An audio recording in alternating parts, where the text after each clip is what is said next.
What is up, guys? Zan from the Madden YouTube channel. In today's video, we're going to talk about the deep middle third glitch that you can use against cover 1 or cover 3 defenses for one-play scores. But before we get into the video, please do me a favor. Hit that subscribe button. Also, make sure you guys take the time to hit that notification bell so you don't miss any of the uploads coming your way here on the Zan Madden YouTube channel. If you guys want to take your game to the next level, Madden 21, check out my strategy site, gridirongameplans.gg.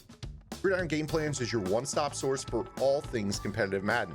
Every week in our Vault update, we take a look at the meta, or the most effective tactics available being used by pro players on the MCS circuit, breaking down not only how and why the pros do what they do, but most importantly, how you can counter those metas when you face them in online head-to-head gameplay. On top of that, your subscription also includes any and every offensive and defensive game plan released on the website while your subscription is active. So head over to gridirongameplans.gg.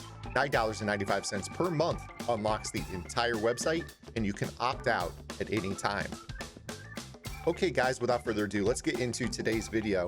I'm actually going to show you guys a tip that was in the vault as an update back in, I want to say November, maybe early December. So about 2 months ago on Gridiron Game Plans, and this is the deep middle third glitch. This is something that you can use if you have a speed advantage against man coverage cover 1 to get a middle third safety to completely bail out of the play, but it's a one-play score against cover 3. So let's go ahead and show you how this works.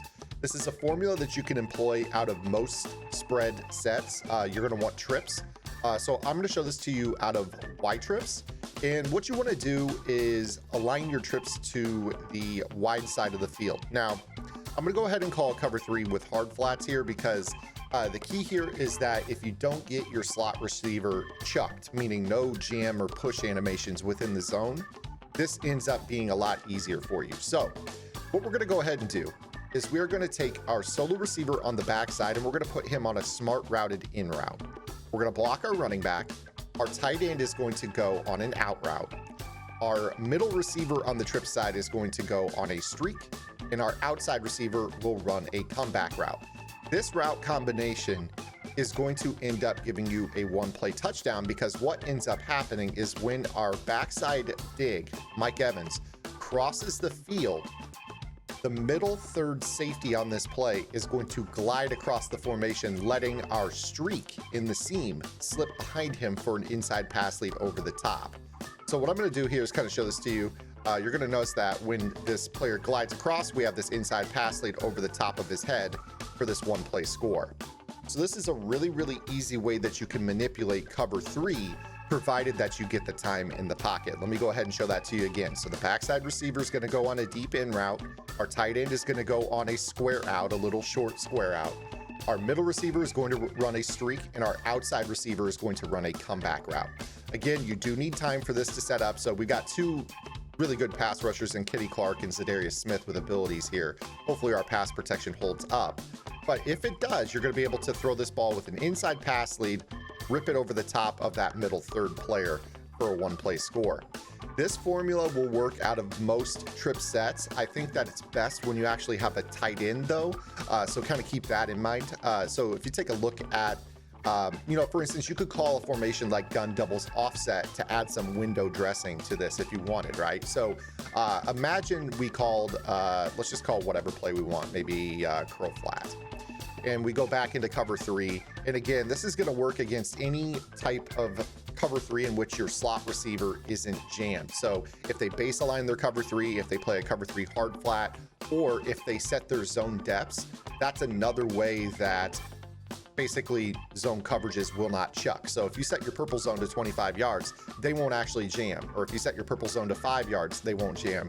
Or if you touch any of your zone coverages, drop depths, you're going to notice that there is no chuck animation. So now here, for example, we've got a double set. I mentioned that we needed trips. So what we're going to do is set up our route combination like so. And then we're going to motion across Godwin on his streak. Again, you're going to want to make sure that you have protection set up for this. Now, in this situation, Godwin might be too compressed. So when you mess with your motion, kind of view how this route combination works. You see right here, we're going to get screamed at. But you see how that route combination didn't work. So if you want to set this up from, like a a double set with motion. Make sure that your motion moves that player out into a similar spot than where he lines up when you are actually in, the wide trip. So look at the difference between this formation and, for instance, this formation. It's a significantly different split of the wide receiver. So now if I go to set this up, you're going to notice that we are able to get that same glide, but obviously we're getting speed rushed off the edge by Smith there. So obviously you can tell that that is something that is pretty impactful on this play, is your split. So when you're messing around and labbing with the formation that you want to use this with, make sure that your slot receiver is spread out wide enough. So let's go ahead and take a look at some other formations here. If we were to go into bunch, obviously if we motion the outside receiver out, number 14, Godwin, is still too close to the tight end for that split to work. If you were to go with like a spread Y slot, for instance, probably another situation where it's going to be a little bit too much. So go into maybe an under center set and see if you have like a Y trips under center. If you don't, obviously, here we go, Y trips under center. So now let's see if this works the same way. We go into cover 3. We're going to choose the cover 3 hard flat. And we set up our backside dig, our out, our streak, and our comeback.